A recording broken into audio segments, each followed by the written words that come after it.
नमस्कार मेरे प्यारे प्यारे विद्यार्थियों और हमारे देश के भविष्य। मैं आपको अपने स्टार स्टडी नंबर 1 चैनल पर एक बार फिर से स्वागत करता हूं और आपका मंगल भविष्य का कामना करता हूं।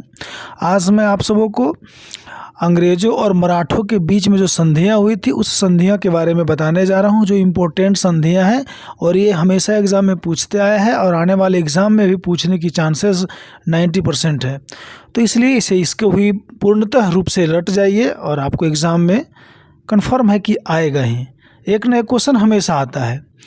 अब सबसे पहले मैं चलता हूँ सूरत की संधि। सूरत की संधि 1775 ईस्वी में हुआ। सूरत की संधि कब हुई? 1775 ईस्वी में। सूरत की संधि 1775 ईस्वी में। पुरंदर की संधि 1776 में। सूरत की संधि 1775, उसके बाद तुरंत बाद हुआ था पुरंदर की संधि 1776 में। बड़गांव की संधि हुआ था 1779 में। बड़गांव की संधि 1779 में। बड़गांव की संधि 1779 में। सलवाई की संधि 1782। सलवाई की संधि 1782। सलवाई की संधि 1782। स से सलवाई, स से 1782। सलवाई की संधि 1782। बेसिन की संधि 1802। बेसिन की संधि कब हुआ था? 1802। बेसिन की संधि 1802। देवगांव की संधि 1803। देवगांव की संधि 1803। देवगांव की संधि 1803। नागपुर की संधि 1816। नागपुर की संधि 1816। नागपुर की संधि कब हुआ था? 1816। ग्वालियर की संधि 1817। ग्वालियर की संधि 1817। इस तरह से याद कर लीजिए। ग्वालियर की संधि कब हुआ था? 1817।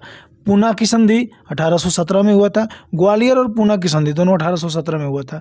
ग्वालियर एवं पूना की संधि दोनों 1817 में हुआ था। मंदसौर की संधि 1818। मंदसौर की संधि 1818 ईस्वी में हुआ था। मंदसौर की संधि 1818 ईस्वी में हुआ था। तो मैं इसी प्रकार का इम्पोर्टेंट क्वेश्चंस आपके सामने प्रस्तुत करूंगा। आप लोग मेरे चैनल को प्यार दें, लाइक और सब्सक्राइब करें, जिससे कि लंबे समय तक लाइव आने का और लंबे वीडियो डालने का अवसर मिले, मौका मिले, और जिससे कि आप सब एक क्वेश्चन टच जो होता है, एग्ज़ाम टच जो क्वेश्चन होता है, जो एग्ज़ाम में पूछने वाले जो क्वेश्चंस होते हैं, प्रश्न होते हैं, उनको मैं आप लोगों के सामने प्रस्तुत करूंगा। ये मेरी गारंटी है और आने वाले भविष्य में मैं इस चैनल को बहुत आगे ले जाऊंगा, जिससे कि आप सबों को मुफ्त में एक अच्छा शिक्षा मिले।